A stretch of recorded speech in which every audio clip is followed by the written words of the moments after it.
I once heard you say, please don't let me die. Please prevent my death.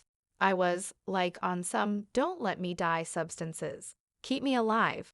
Call it an audio clip of a woman pleading with a friend to spare her life. The public was taken aback by the fact that the person who claimed to be her friend also stabbed her 6 times.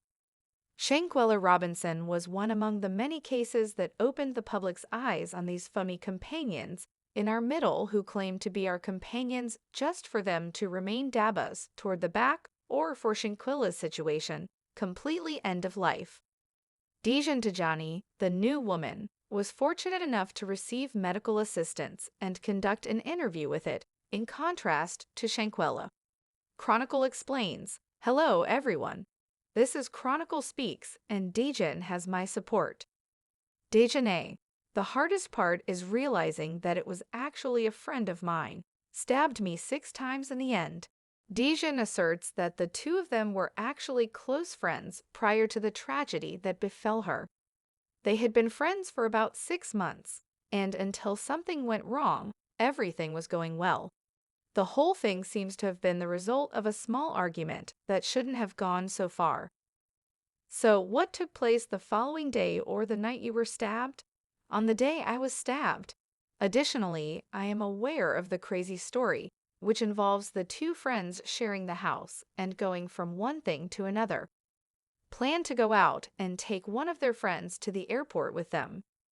Dejan also started looking for her phone as she was trying to get out of the house quickly when she realized she didn't have it with her.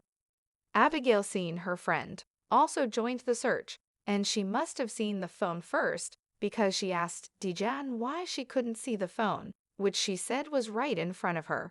Dejan claimed that she was honestly unable to see the phone, and when she finally did see it, she realized that she had overlooked it because it was in plain sight. After that, the 2 friends got into a fight.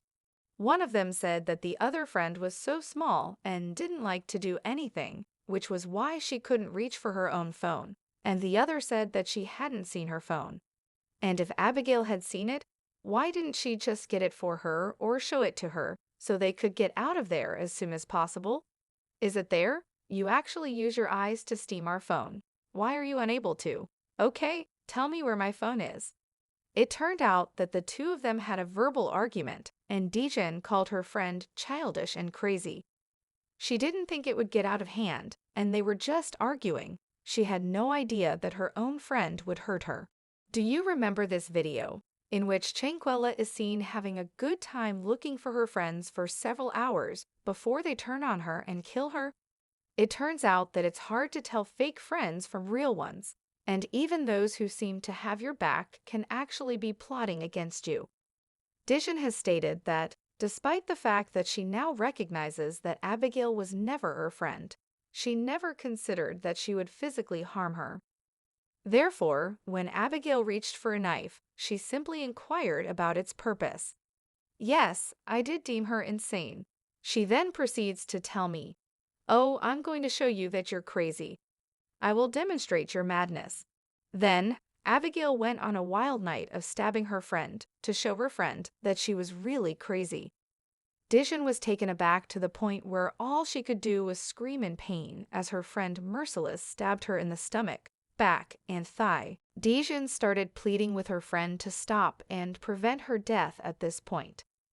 We can hear her scream in pain as she pleaded with her friend to stop hurting her in the audio from their hotel's camera.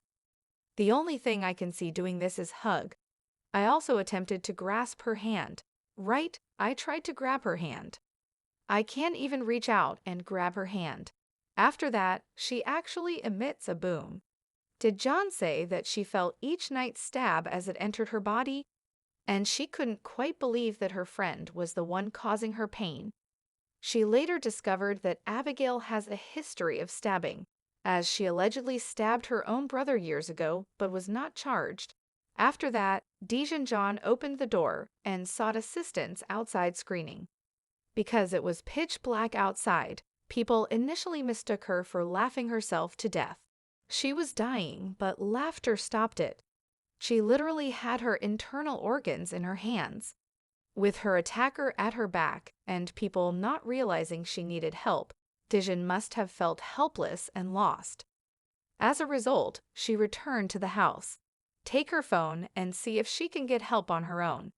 As a result, she went to the room to pack her bag on camera. As she left the room, a friend of Oliver's goes to a quick hacking and Chief says, "I told her to leave me alone," literally. Abigail was rude and didn't help her friend in any way, showing no remorse for her actions. She ought to have at least called an ambulance on her friend, but she did. This is in line with the Kivo 6 options. They could have gotten Shanquella medical attention sooner or simply told the truth about her condition, and maybe things wouldn't have turned out the way they did. Naturally, my neighbors called the police. As a result, when the police arrived, I felt relieved. That's when I gave out. Dejanae was buoyed by the police's arrival, but that hope was dashed when, instead of providing her with assistance, they informed her that an ambulance was 6 minutes away from her location.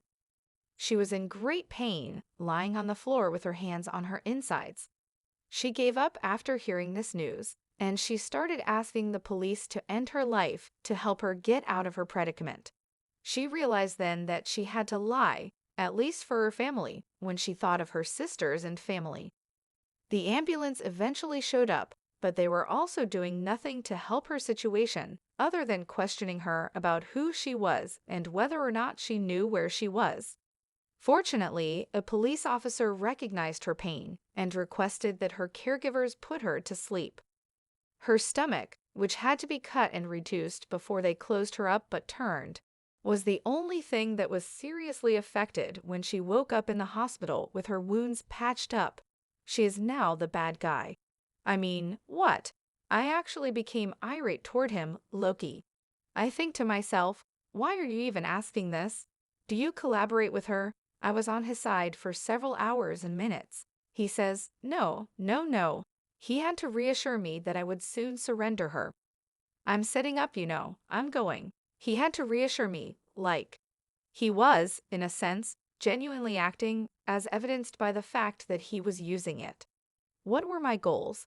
Abigail had called her boyfriend to pick her up after she had fled the scene of her crying. He did, however, call John at the hospital later to inquire about her condition. He then informed her that he was with Abigail and inquired about Dejanae's intentions for her. Dejanae clearly asked him to turn her in, so he took his girlfriend to a chicken restaurant, where Abigail was later found.